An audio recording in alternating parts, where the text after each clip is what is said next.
وَإِنِ امْرَأَةٌ خَافَتْ مِنْ بَعْلِهَا نُشُوزًا، پہلے تھا نا، پیچھے ہم نے پڑھا کہ مرد عورت کے نشوز سے ڈرتا ہے کہ عورت سر چڑھی ہے، عورت اطاعت نہیں کرتی، کوئی بھی بات نہیں مانتی، تو کیا کرے؟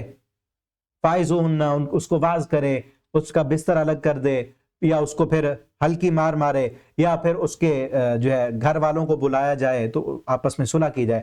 اب دوسری بات یہ ہے کہ عورت ڈرتی ہے مرد کے نشوز سے، مرد سر پھرا ہے، مرد جو ہے وہ بد مزاج ہے، بد اخلاق ہے، مارتا ہے، یا اس کے حقوق پورے نہیں کرتا، جو مرد کی ذمہ داری ہے کما کے لانا وہ کماتا ہی نہیں، کیا کرے؟ ہوتے ہیں نا کہ مرد نکھٹو، وہ کما ہی نہیں رہا، جو اس کی ذمہ داری وہ پوری نہیں کر رہا، اب کیا کریں؟ خافت من بعلها نشوزا، عورت ڈرتی ہے، او اعراض، یا اعراض سے ڈرتی ہے کہ خامد اب اس سے اعراض کرتے، اس کی اور بیوی بھی ہے، وہ اس کی طرف دلچسپی نہیں لیتا، اس کے حقوق بھی پورے نہیں کرتا، تو اب یہ ہے ان یصلح بینہما صلحا، کہ آپس میں صلح کر لیں، کسی بھی معاملے پر صلح کر سکتے ہیں تو کر لیں، ٹھیک ہے؟ کہ مرد شوہر اگر کہے کہ میں اس کو جو ہے خرچہ پورا دیتا رہوں گا، لیکن اس کی اور بیویاں بھی ہیں، تو اس کی جو ازدواجی تعلق ہے وہ ختم، اگر عورت اس پہ راضی ہونا چاہتی ہے تو وہ راضی ہو جائے، صلح کر، لیکن بہرحال صلح بہتر ہے، او یصلحا خیرا، کیونکہ صلح جو ہے بہتر ہے، والصلح خیر، صلح میں خیر ہے، واحضرت الانفس الشح، کیونکہ نفسوں میں جو ہے وہ بخیلی ڈال دی گئی ہے، نفس جو ہے لالچی ہے، لالچ ہے اس میں، ان تحسنو، کیونکہ اس کو عورت کی ایک ضرورت جو ہے وہ تو پوری ہو رہی ہے نا، دوسری ضرورت اس کی پوری نہیں ہو سکتی، اور وہ یہ چاہتی ہے کہ شاید کہیں اور جاؤں تو وہ اگر اس سے میں طلاق لے کر کہیں اور جاؤں وہ اس سے بھی مجھے برا ملے، چلو اس میں ایک کچھ نہ کچھ خامی ہے لیکن کسی بات پر تو ایگری ہوتا ہے نا، کوئی نہ کوئی فائدہ تو اس سے مجھے مل رہا ہے، تو کسی بھی معاملے پر کسی بھی بات پر آپس میں صلح کر سکتے ہیں تو کر لیں۔ اور آگے فرمایا وَلَن تَسْتَطِيعُوا، اور تم ہرگز طاقت نہیں رکھتے، ان تعدلوا بین النساء، کہ تم عورتوں کے درمیان عدل کرو، ایک سے زیادہ عورتیں ہیں تو تمہارے اندر یہ طاقت نہیں ہے کہ تم اپنی عورتوں کے درمیان عدل کر سکو، وَلَوْ حَرَصْتُمْ، اگرچہ تم حرص بھی کرو اس بات پر کہ ہم عورتوں کے درمیان عدل کریں، تم بالکل برابری کا عدل نہیں کر سکتے، کیوں؟ کیونکہ دل تو انسان کے اختیار میں نہیں ہے نا، نبی کریم صلی اللہ علیہ وسلم بھی یہی کہتے تھے، اللہ تو مجھ سے اس کے بارے میں نہ پوچھنا جس کا مجھے اختیار نہیں ہے، جس کا میرے پاس اختیار ہے وہ تو میں کر رہا ہوں۔ آپ صلی اللہ علیہ وسلم نے اپنی ہر بیوی کے لیے باری الگ الگ کی ہوئی تھی، ہر کسی کے باری پر اس کے گھر آپ صلی اللہ علیہ وسلم رہتے تھے، رات گزارتے تھے، لیکن دلی محبت، دلی میلان آپ صلی اللہ علیہ وسلم کا امی عائشہ سے تھا، تو آپ صلی اللہ علیہ وسلم نے اسی پر فرمایا اللہ میرا دل میرے اختیار میں نہیں ہے، وہی کہا گیا کہ تم اختیار ہی نہیں جس پر کتنا کیا کچھ کر لو گے، اور اس پر کہا گیا فلا تمیلوا کل المیل، تو ایسے نہ کرو پھر جس طرف دل گیا ہے تم بھی اسی طرف مائل ہو جاؤ، پھر باقی چیزیں جو اختیار میں ہیں وہ بھی تم ساری ادھر کی ادھر کر دو، ایک کو بالکل فَتَذَرُوهَا كَالْمُعَلَّقَةِ، اس کو معلقہ کر کے رکھ دو، وہ صرف تمہارے ساتھ نکاح کا تعلق تو ہے، باقی نہ اس کو خرچہ دو، نہ اس کی ذمہ داری کوئی اٹھاؤ، نہ اس کو کوئی اور حقوق دو، اس کو معلق کر کے نہ چھوڑو۔ وَإِن تُصْلِحُوا، اگر تم صلح کرو، اللہ سے ڈرو، فِإِنَّ اللَّهَ كَانَ غَفُورًا رَحِيمًا، اللہ معاف کرنے والا اور رحم کرنے والا ہے، ٹھیک ہے؟ تو جو چیزیں انسان کے اختیار میں ہیں اسی پر ہی اللہ تعالیٰ اس سے پوچھیں گے کہ جو اختیار میں تھی وہ تو اس پر تم نے کتنا عدل کیا، ٹھیک ہے؟ تو جتنا اختیار میں ہے، جتنا وسعت میں ہے، جس طرح پچھلے پارے میں پڑھا تھا نا وَاتَّقُوا اللَّهَ مَا اسْتَطَعْتُمْ، جتنی طاقت رکھتے ہو اتنا اللہ سے ڈر جاؤ، جتنا طاقت رکھتے ہو اتنا عدل کرو۔ وہیں يَتَفَرَّقَا يُغْنِ اللَّهُ، اگر ہاں پھر بھی اگر نہیں بن پاتی عورت اور مرد کی، اب جدا ہونا چاہتے ہیں، طلاق لینا چاہتے ہیں، اللہ نے رکھا ہے آخری آپشن، اگر تم جدا ہو جاؤ يَتَفَرَّقَا يُغْنِ اللَّهُ، اللہ دونوں کو غنی کر دے گا، ہو سکتا ہے کہ عورت کو اس سے بہتر شوہر مل جائے اور شوہر کو عورت کو طلاق دینے کے بعد اس سے بہتر بیوی مل جائے، اللہ وسعتوں والے ہیں، اللہ نے مختلف مزاج اور مختلف جو ہے کیفیتیں پیدا کی ہیں، مرد کا مزاج اور تھا، عورت کا الگ مزاج تھا، آپس میں مزاج نہ ملا، نہ بنی، اب ہو سکتا ہے طلاق کے بعد عورت کو عورت کے مزاج والا شوہر مل جائے اور مرد کو مرد کے مزاج والی عورت مل جائے، کل من سعتی، اللہ اپنی وسعتوں کے ساتھ، اللہ تو وسعتوں والے ہیں نا، اللہ دونوں کو غنی کر دیں گے۔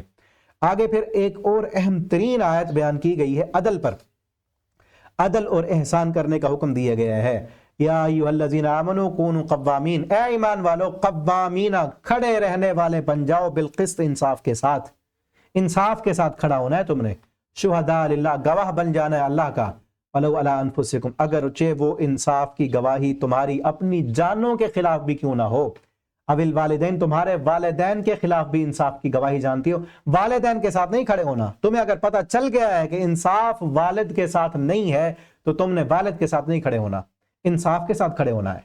تمہیں پتہ چل گیا کہ انصاف جو ہے قریبی رشتہ دار کے ساتھ نہیں ہے، انصاف میرے دشمن کے ساتھ ہے، تو تم نے انصاف کا ساتھ دینا ہے۔ ان یکن غنیا او فقیرا، ہاں یہ بھی ہو سکتا ہے کہ غنی جو ہے اس کے ساتھ انصاف نہیں ہے، لیکن اس غنی کے پاس طاقت ہے، قوت ہے، مال ہے، مال کی لالچ میں آ کر تم نے غنی کا ساتھ نہیں دینا، مال کے لالچ میں آ کر گواہی تم نے چینج نہیں کرنی۔ یا یہ ہو سکتا ہے او فقیرن، یا وہ فقیر ہے جس کے ساتھ انصاف نہیں ہے، فقیر ہے، فقیر پر ترس کھا کے بھی تم نے اس کا ساتھ نہیں دینا، کیونکہ اس کے ساتھ انصاف نہیں ہے، اس کے ساتھ حق نہیں ہے، تم نے حق کا ساتھ دینا ہے۔ نہ امیر کی امارت تمہیں جو ہے لالچ میں مبتلا کرے، نہ غریب کی غربت تمہیں اس ترس میں مبتلا کرے کہ تم حق کا ساتھ نہ دو، تم نے حق کا ساتھ دینا ہے، انصاف کا ساتھ دینا ہے۔ کونوا قوامین بالقسط شہداء للہ، اللہ کے لیے کھڑے رہنے والے بن جاؤ، اللہ کے گواہ بن جاؤ۔ اگر یہ کام تم کرو گے، اللہ جانتا ہے نا، فقیر کا فقر بھی اللہ دور کر دیں گے، امیر کی امارت میں بھی اللہ اور زیادہ اضافہ کریں گے۔ تم نے کیا کرنا ہے؟ بلکہ آگے اگلے پارے میں اور آیت آ رہی ہے اسی طرح کی کہ تمہیں دشمن کی دشمنی بھی اس بات پر آمادہ نہ کرے کہ تم انصاف نہ کرو۔ انصاف کرنا ہے تم نے، چاہے انصاف کا فیصلہ تمہارے دشمن کے خلاف جاتا ہے، تمہارے دشمن کے حق میں جاتا ہے، تمہارے اپنے کے خلاف جا رہا ہے، تب بھی انصاف کرنا ہے۔ اور آگے کہا یا ایھا الذین آمنوا آمنوا، اے ایمان والو ایمان لاؤ، یعنی ایمان والو ایمان کے ساتھ قائم رہو، ایمان والو اپنے ایمان کو مضبوط کرو، ایمان والو دیکھو ایمان کہاں ہے تمہارا، ہے نا؟ اب ایمان والو دیکھو ایمان کہاں ہے تمہارا، تمہارے مسلمان لٹ رہے ہیں، تمہاری ماؤں بہنوں کی عزتیں کو لوٹا جا رہا ہے، تم کہاں ہو؟ کہاں ہے مسلمانوں کے حکمرانوں؟ کہاں ہو تم؟ کہاں کھوئے ہو؟ کن کاموں میں پڑ گئے ہو تم؟ کھیل کود میں، تماشوں میں، عمارتوں کے بنانے میں، ایک دوسرے کے ساتھ مقابلہ کرنے میں، یہ کام نہیں تھے تمہارے۔ تمہارا کام اللہ کے دین کو دنیا میں غالب کرنا تھا۔ اللہ نے حکومتیں، اقتدار، اختیار، قوت، قبضہ، کنٹرول اور بڑی بڑی طاقتیں اور بڑا پیسہ، بڑی فوجیں اللہ نے اس لیے نہیں دی تھیں کہ تم دنیا کے بن جاؤ، دنیا کی لذتوں کے پیچھے پڑ جاؤ۔ اللہ نے اس لیے دی تھیں کہ تم اللہ کے دین کو غالب کرو، اللہ اکبر کے کلمے کو بلند کرو اور اللہ کے دین والوں کی، اپنے مسلمان بھائیوں کی مدد کر سکو۔ آمنو، اے ایمان والو ایمان لاؤ، پکے مومن بن جاؤ۔ آج ایمان نہیں ہے، اس وجہ سے ہم ذلیل و رسوا ہے۔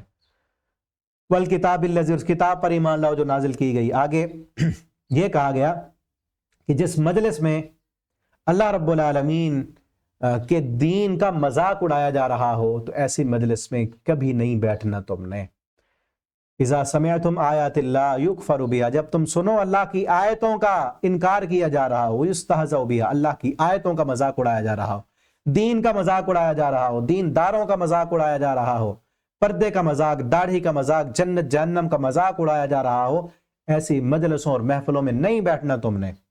حتیٰ یخوضوا، اگر تم بیٹھو گے، ہاں ان کو روکنا ہے تو روکو ان کو، اگر نہیں روک سکتے پھر چپ کر کے ان کی مجلسوں میں بیٹھے ہو تو پھر تم بھی انہی جیسے ہو۔ انکم اذا مثلہم ان اللہ جامع المنافقین والکافرین فی جہنم جمیعا۔